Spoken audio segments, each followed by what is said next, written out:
वैसे तो दोस्तों आपने बहुत सारा वीडियो देखा होगा, मेरा ही चैनल में भी देखा होगा कि अनसपोर्टेड पीसी में कैसे विंडोज 11 को इंस्टॉल कर सकते हैं, ये भी दिखाया था। और विंडोज 11 को कैसे विंडोज 10 से अपग्रेड कर सकते हैं, वो भी अगर अनसपोर्टेड पीसी है, मैंने वो सब भी दिखाया था। लेकिन इस वीडियो में कुछ अलग करके दिखाएंगे कि कैसे आप अपना अनसपोर्टेड पीसी के लिए एक बूटेबल पेन ड्राइव बना सकते हो। जी हाँ दोस्तों, आपने बिल्कुल सही सुना है। मैंने पहले भी ट्राई किया था, लेकिन उस वक्त कोई ऐसा कुछ खास प्रोसेस नहीं था जो आपके सामने लाया जाए।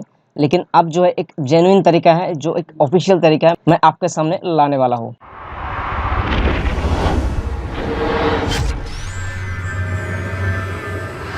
तो इसके लिए सबसे पहले दोस्तों आपको अपना कोई भी ब्राउज़र को ओपन कर लेना है। ओपन करने के बाद आपको rufus.ie इस वेबसाइट पे आ जाना है। आने के बाद आपको नीचे थोड़ा ड्रैग करना है। ड्रैग करने के बाद आपको यहाँ पे डाउनलोड, नीचे यहाँ पे ये जो लेटेस्ट वाला वर्जन है ये दिख जाएगी, इसके ऊपर क्लिक करके आपको डाउनलोड कर लेना है। उसके बाद दोस्तों आपको गूगल पे सिंपली सर्च कर देना है विंडोज 11 डाउनलोड। इसके बाद आपके पास ऊपर में ये सबसे पहले जो ऑप्शन आएगा माइक्रोसॉफ्ट की तरफ से, इस ऑप्शन को आपको ओपन कर लेना है। फिर यहाँ पे देखिए डाउनलोड विंडोज 11 आपको ऑप्शन दिख रहा है। यहाँ पे आपको थोड़ा सा नीचे आ जाना है। नीचे आने के बाद आपको यहाँ पे सिलेक्ट डाउनलोड, इस ऑप्शन को विंडोज 11 को सिलेक्ट करना है। फिर यहाँ पे आपको डाउनलोड पे क्लिक करना है। फिर यहाँ पे आपको लैंग्वेज सिलेक्ट करना है। फिर कंफर्म पे क्लिक करना है। फिर यहाँ पे 64 बिट डाउनलोड, इसके ऊपर क्लिक जैसे ही करोगे आपका डाउनलोड स्टार्ट हो जाएगा। अब जैसे डाउनलोड कंप्लीट हो जाएगा, आप ब्राउजर को क्लोज कर दीजिए। अभी क्लोज कर देने के बाद आपको डाउनलोड फोल्डर में जाना है। डाउनलोड फोल्डर में आपको दो चीज दिखनी चाहिए, एक विंडोज 11 का आईएसओ फाइल और रूफूस। अभी रूफूस के ऊपर डबल टैप करके ओपन कर लेना है। अब इस जगह पे आपको अपना कंप्यूटर में पेन ड्राइव को इंसर्ट कर देना है। अब पेन ड्राइव जैसे इंसर्ट कर दोगे ये ऑटोमेटिक डिटेक्ट कर लेगा। अब यहाँ पे ये जो आपका आईएसओ फाइल है इसको ड्रैग करके आपको यहाँ पे छोड़ देना है। अब ये ऑटोमेटिक ले लिया है। फिर इस जगह पे यहाँ पे ये जो इमेज ऑप्शन, यहाँ पे आपको ड्रॉप डाउन में सिलेक्ट करना है। यहाँ पे extended Windows 11 installation, no TPM, no secure boot, क्योंकि हम लोग अनसपोर्टेड पीसी के लिए बना रहे हैं तो इसके लिए ये ऑप्शन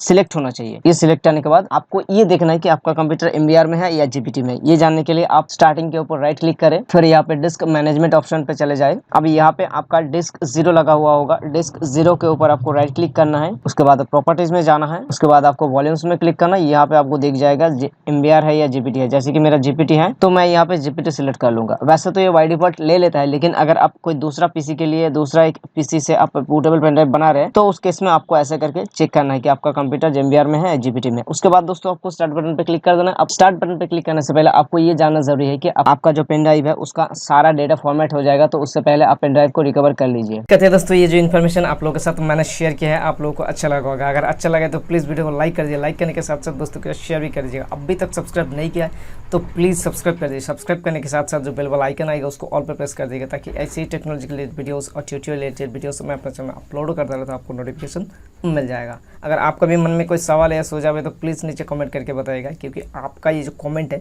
वो पढ़ के मुझे नया नया वीडियोस बनाने का आइडिया मिलता है और इंस्पिरेशन मिलता है। इस चीज़ के लिए आप सभी लोगों को दिल से धन्यवाद करता हूँ। तो चलिए दोस्तों, आज के लिए बस इतना ही। मिलते हैं अगले वीडियो में।